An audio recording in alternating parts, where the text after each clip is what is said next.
Esta semana, cuando vi que era ya el domingo de la Santísima Trinidad, que siempre se espera porque es el domingo después de Pentecostés, me puse a pensar de cuántas veces en mi vida yo había escuchado sermones y homilías de un pobre sacerdote tratando de explicar la Santísima Trinidad. El cura, después de 5 minutos, se daba unas enredadas y tenía toda la congregación ya como, ¿qué? Y entonces ponía ejemplos de San Agustín que caminaba por el mar y encontraba una conchita en la arena, y después la hojita de trébol irlandesa con la hojita de 3 partes. Yo decía, Dios mío, ¿qué es esto? Yo espero que no les pase lo mismo hoy conmigo, que las empiece a enredar explicando la Trinidad, porque no pretendo, créanme, explicar la Trinidad ni muchísimo menos, por una razón muy sencilla. Yo sé que cuando yo era muy chiquito le hacía la pregunta a la monja en el colegio o en la catequesis, ¿por qué es eso? Y la monja te decía, es un misterio. Y con la palabra misterio te resolvía el problema, ¿no? Bueno, es que es una palabra hermosísima si se entiende bien en el sentido religioso. Cuando en la iglesia decimos misterio de fe, que significa sacramento de fe, estamos hablando de algo que es perceptible, algo que podemos sentir, que podemos intuir, que podemos oler, que podemos gustar, pero no podemos explicar. Y por eso es misterio. Porque es tan profundo, tan infinito, tan ancho, tan alto, que no podemos explicarlo. Pero lo podemos intuir, lo podemos sentir, lo podemos casi escuchar muchas veces, pero no lo podemos explicar. El que se meta a explicar a Dios, buena suerte con el tema. Porque Dios es misterio en cuanto a que es tan infinito, tan bondadoso, tan creativo, que no podemos explicarlo. Cada frase, cada palabra, cada explicación se queda corta y no puede consumir todo aquello que no es explicable.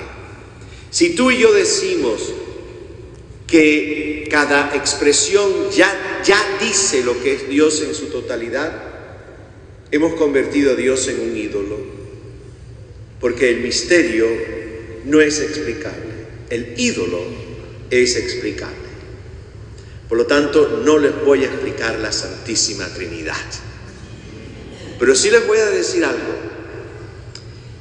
Dios, en su misterio de comunión y de amor, que lo hemos llamado Trinidad, 3, que viven en una armonía total y absoluta, de amor mutuo eterno, sí se puede experimentar y sí se puede vivir profundamente en nuestras vidas, y sí se puede vivir de tal forma que esa experiencia de Dios como comunión de 3 transforme algo en nosotros. La cuestión es, Padre Pedro, ¿y cómo podemos saberlo? ¿Cómo podemos saber algo de Dios? Ya que no lo podemos saber todo, porque es misterio, ¿cómo podemos explicar algo de Dios? Y la única forma de acercarnos y atrevernos, porque es una osadía, decir algo de Dios, es viendo qué es lo que hace Dios. La obra de Dios nos va a decir algo de Dios. Y la obra de Dios nos va a ir revelando que dentro de este Dios hay una dinámica interior y un movimiento interior de vida y de amor. ¿Cuáles son las obras de Dios? Pues vamos a mencionar las 3 fundamentales. Si vamos a los místicos, concretamente a uno de ellos, San Buenaventura, buen discípulo de Francisco de Asís. San Buenaventura vivió en el siglo XIII, en Italia. Y dice que el primer lugar donde percibimos a Dios, donde olemos, intuimos este amor de Dios, porque Dios es amor y es el fundamento absolutamente de todo, el amor.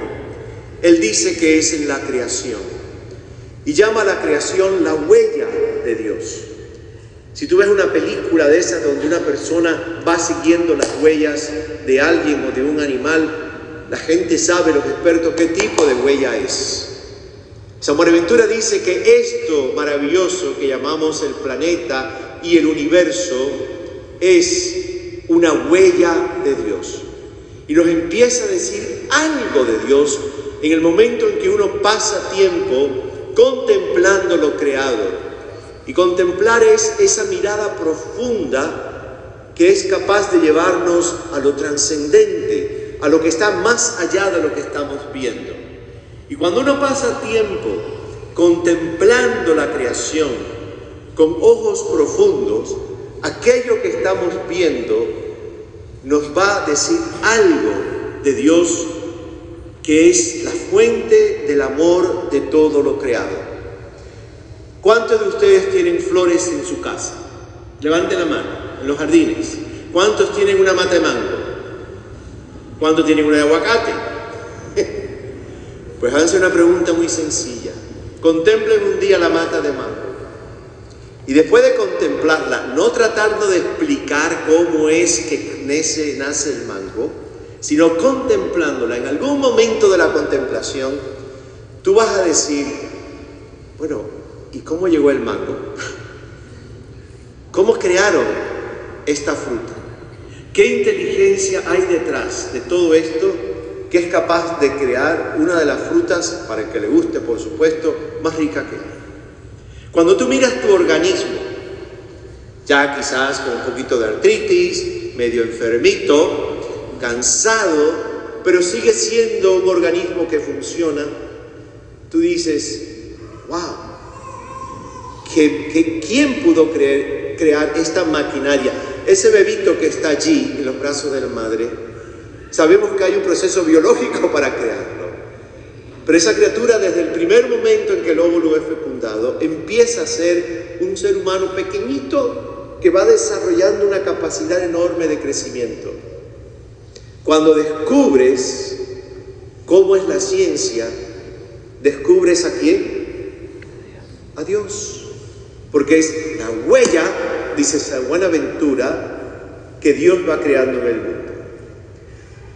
Segundo, descubrimos a Dios en una palabra que Dios dice que es eterna, humana y divina. Recuérdense que el libro de Génesis dice que Dios dijo, hágase la luz, y la luz existió. La palabra de Dios es creativa.